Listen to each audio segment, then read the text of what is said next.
Suburbia is about a board game about building a suburb of a large city. That's only kind of annoying. It's a hex tile placement game, meaning that every turn you have to play a hex tile down on your own play area and then deal with the consequences of that. Sometimes it gets you more points, sometimes it gets you more money. The whole point of Suburbia is to try and get the highest population at the end of the game.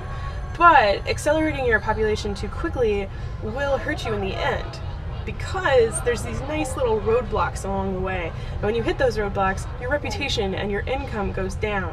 Which makes sense. If you're a large-scale city, the more population you have, the less income and reputation you're gonna get.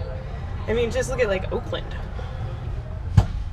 The way that you get your population and income to go up during the game is you build things in your Suburbia that raise them. And they generally raise them by what's next to them. When you place a tile, what is adjacent to that tile when you place it generally gets it either increased reputation or increased income, or maybe sometimes negative. Like, for example, no one wants a school next to a factory. I like this house. I could live in a house like this. The kitchen table is obviously set for a nice dinner, so let's do this on the coffee table. So, in every game of Suburbia, every game starts the same, and everybody in the game starts with the same stuff. And that is, you start with a suburb, a community park, and a heavy factory. Always the same. And then there's a row of tiles at the top that you can purchase. When you buy a tile, you put it down on your burb and then you do the effects. So for example, if I buy this homeowners association, whenever I buy it, I get +1 population, and then I get, from then on, $2 for every residential in the game, because it's a homeowners association, so that makes sense. And then, because I have it adjacent to this beautiful community park, I get +1 reputation for every adjacent thing. So I would bump my reputation counter up by 1. If I bought another green property later in the game and put it there, I would do that again. So I would get $2 for that, and then I would also bump that up again, in addition to getting the 6 from when I play it. Then later, let's say I go ahead and buy a fast food chain, and I put it in my burb, and I can just slot it in right here. I get +1 income immediately, and then I get +3 population for each Gina's house. I only have 1, so it's not that much, but because it's adjacent to this and it's blue, I get a +1 rep again. That was a nice house, but it's time to move on. This is more my style.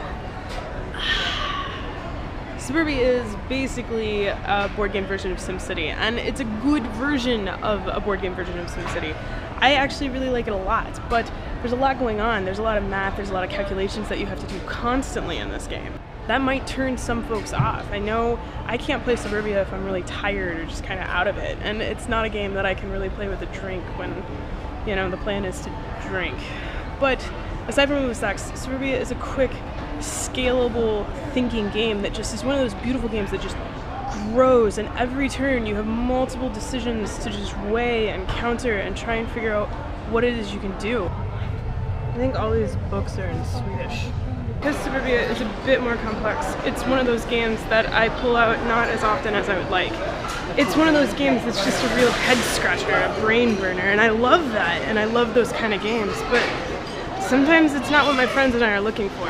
Suburbia is kind of complex. It's as complex as an IKEA and trying to decide between stuff in an IKEA. There are definitely wrong and right decisions to make on every turn in Suburbia, and half the fun of that game is figuring out what those are.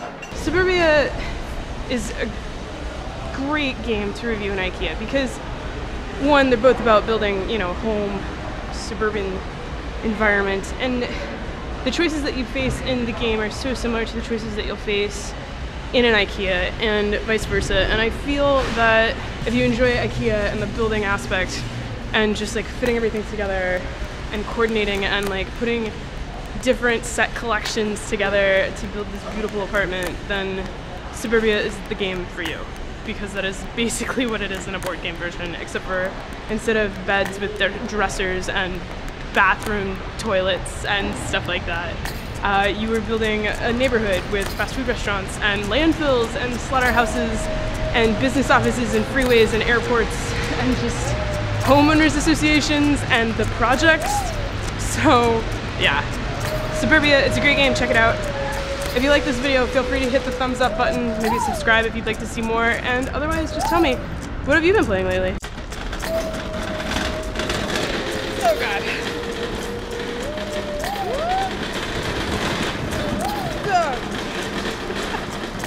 The road's like slightly curved. Oh, it's taking me right to my car.